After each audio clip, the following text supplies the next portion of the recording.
So for this build, I'm going to be using one full piece and about a 3/4 piece of this 18mm multi-purpose plywood.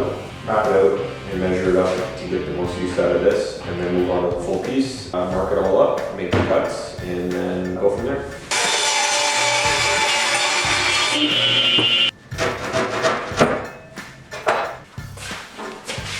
Well, I've smartened up a bit. Put the table saw against my old outfeed table, which is now my assembly table, and we'll use that to get the rest of the cuts done. The proper way, a safe way.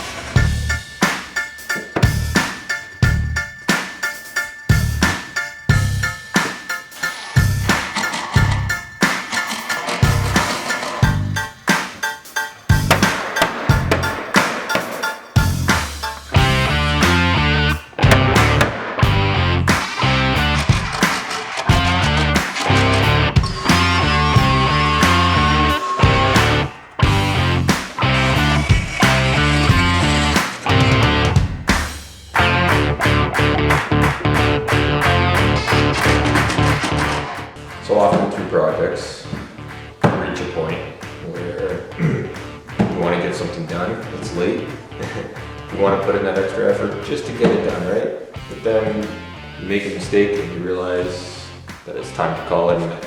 Here on my notes I have written, I made the notch cutouts for the top rails. I pop it under, take a look down the side, and sure enough, I can see it's round. And this is not the right one. So the project has forced me to improvise a little bit, make a slight adjustment, but that's how it is. Make the change and move forward. Also at this point, I usually recommend call it a night. Back in the shop today after yesterday's error in my labeling process. I've cut the vertical boards properly today, and so going to get to assembly. Let's go.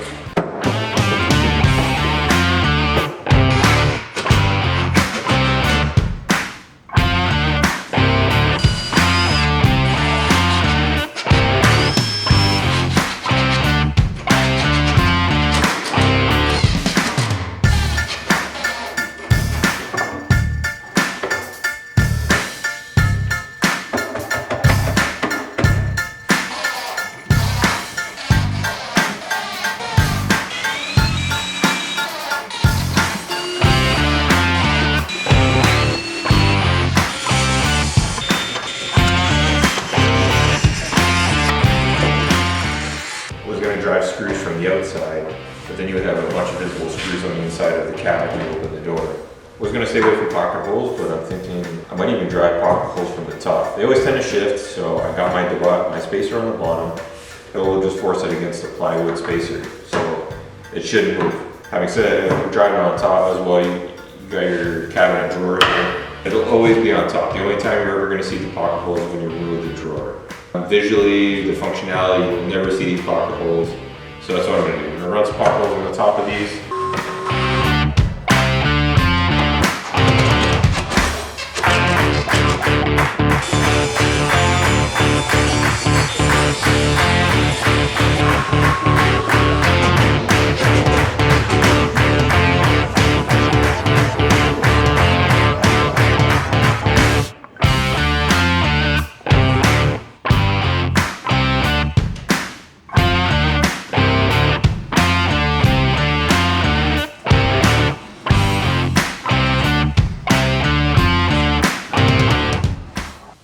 Just finished the edge banding here.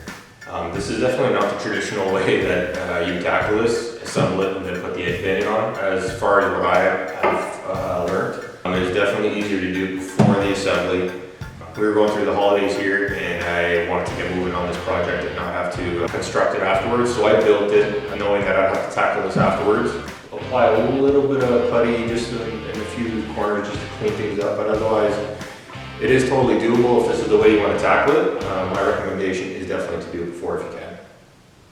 I finished all the edge banding on the Vanity, and I'm going to move on to installing the drawer guides. We are going with the undermount guides from Bloom, this with the soft close. We're into Bloom. We just got our kitchen updated, and they had all the carcasses pre-drilled with the guides, and we went with frameless there as well.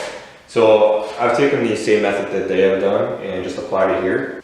I use a 13mm screw to fasten, and I found that the crate jig, the shelf pin jig, is actually the same size.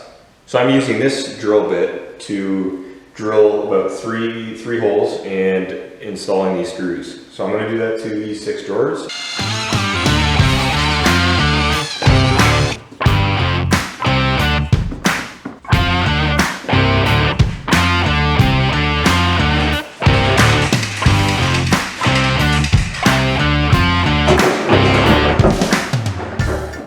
So I got all the drawer guides installed. Very simple process. I'm just going to take a measurement across, and this will tell me what the inside depth needs to be. So the bottom quarter would sit on the outside and go down here as well as here. So this will tell me the inside base, and I can make all the calculations off of that.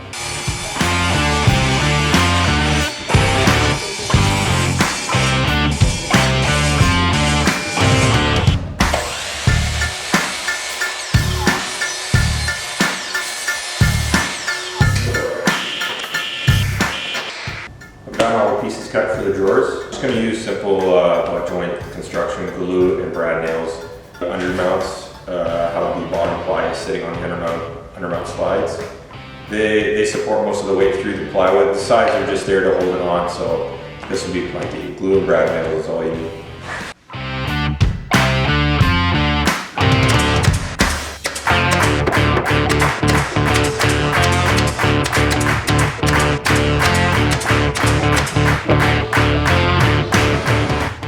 Alright, so this is all the drawers. I made a few small issues along the way. When ripping the sides, I didn't account for the width of the bottom of the drawer, so I am about that much off. Of course, something's always gonna go. So now I'm just gonna rip it through the table saw and get these fixed up. Alright, with all the drawer boxes done, I'm gonna go on to mounting these brackets for the slides. Very simple to install. Get them to the edge, flush with the outside edge, and I drive 2 screws in there, and that's it. Once you pop them on top of the slides, you push it in, they click in, and they just got a release here to take them off. It's as simple as that. So I just finished one. I'm going to make sure the fitment's good on this, get it installed. I'm just going to show you, if I did it right, just how easy these undermount drawer slides are.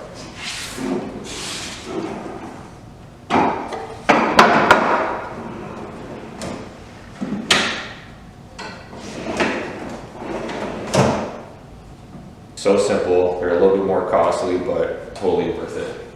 Perfectly flush. Once I put the drawer back on here, it's going to be beautiful.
That is going to wrap up part 1 of the 72-inch vanity build.